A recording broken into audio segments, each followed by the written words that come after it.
A footprint in a thin layer of moss can last for decades. An oil slick would take years and years to disperse, evaporate, and decompose, far longer than in warmer waters. It is a uniquely fragile environment.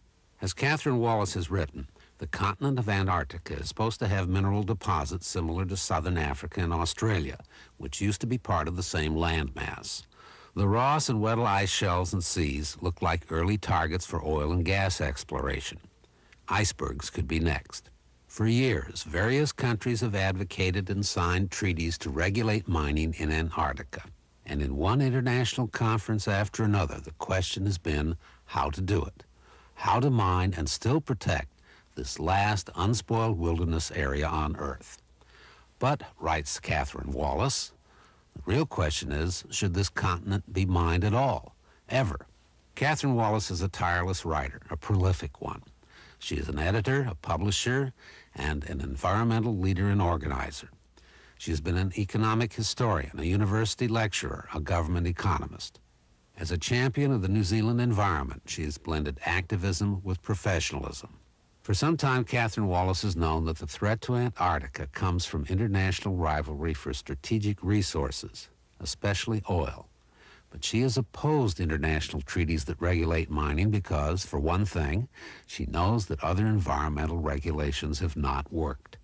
The record of environmental damage in the seas and islands around Antarctica has been all too clear. Seals, whales, fish, all supposedly protected and all appallingly exploited. And so instead of the idea of regulating international oil and mining companies, Catherine Wallace has used her writing and lecturing and her leadership in the organization she co-founded, the New Zealand arm of the Antarctica and Southern Oceans Coalition, to advocate the creation of an Antarctica Treaty Park. Mining would be permanently banned, keeping the Antarctica continent a perpetual wilderness for the sake of nature and scientific research. Australia, France, Belgium, and India now support her position. In New Zealand, the platforms of both political parties endorse the Antarctica Park idea. Around the world, environmentalists like Jacques Cousteau are working to line up other countries.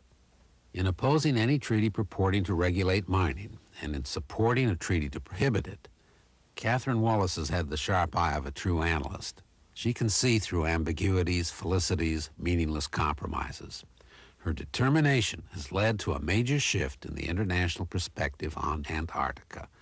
Intellectually rigorous, a tenacious negotiator, a 15-hours-a-day worker, she continues to show what one individual can do in a country like New Zealand on behalf of a continent like Antarctica. We are small people, but we can have a big impact by just saying, no, we don't think this should happen. We're not going to let it happen. For outstanding environmental achievement in the Australia at-large category, a 1991 Goldman Environmental Prize is awarded to Catherine Wallace of Wellington, New Zealand.